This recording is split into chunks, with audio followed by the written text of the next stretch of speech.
আসসালামু আলাইকুম। ষষ্ঠ শ্রেণীর শিক্ষার্থী বন্ধুরা, তোমাদেরকে ইজি লার্নিংয়ের পক্ষ থেকে স্বাগত জানাই। আজকের ভিডিওতে তোমাদের নতুন ইংরেজি বইয়ের পৃষ্ঠা নাম্বার 64 এর সমাধান করে দিচ্ছি। এখানে দেখো তোমাদের বলছে যে match the words in column A with their meanings in column B. Column A এর শব্দগুলো কলাম বি এর মিনিংগুলোর সাথে মিল করো। তো এখন আমরা সে কাজটুকু করব। চলো আমরা সরাসরি উত্তরে চলে যাই। এখানে এলোমেলো আছে, আমরা উত্তরে সাজিয়ে লিখব। দেখো এখানে এক নম্বরটা আছে অ্যাচিভ, মানে হচ্ছে অর্জন করা, এটা হবে বিকাম সাকসেসফুল অর্থাৎ সফল হওয়া। দুই নম্বরটা দেখো রিপেয়ার বা মেরামত করা, এটা হবে ফিক্স মানে ঠিক করা।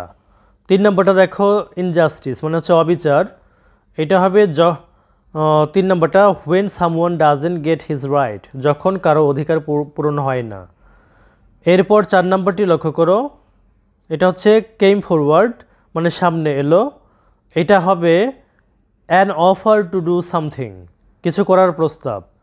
পাঁচ নম্বরটি লক্ষ্য করো স্যাংশন মানে হচ্ছে অনুমোদন, তো এটা হবে গিভ অফিসিয়াল পারমিশন মানে আনুষ্ঠানিক অনুমতি দেওয়া। ছয় নম্বরটি লক্ষ্য করো রেপুটেশন মানে হচ্ছে সুনাম, এটা হবে ফেম মানে খ্যাতি। সাত নম্বরটি লক্ষ্য করো লিবারাল মানে হচ্ছে উদারমনা, এটা হবে respect others believes or behaviour অন্যদের বিশ্বাস বা আচরণকে সম্মান করা। আট নম্বর লক্ষ্য করো হারমোনি মানে হচ্ছে ঐক্য, এটা হবে a situation where everything is right and peaceful, একটি পরিস্থিতি যেখানে সব কিছুই সঠিক ও শান্তিপূর্ণ। তারপর লক্ষ্য করো এখানে নয় নম্বরটি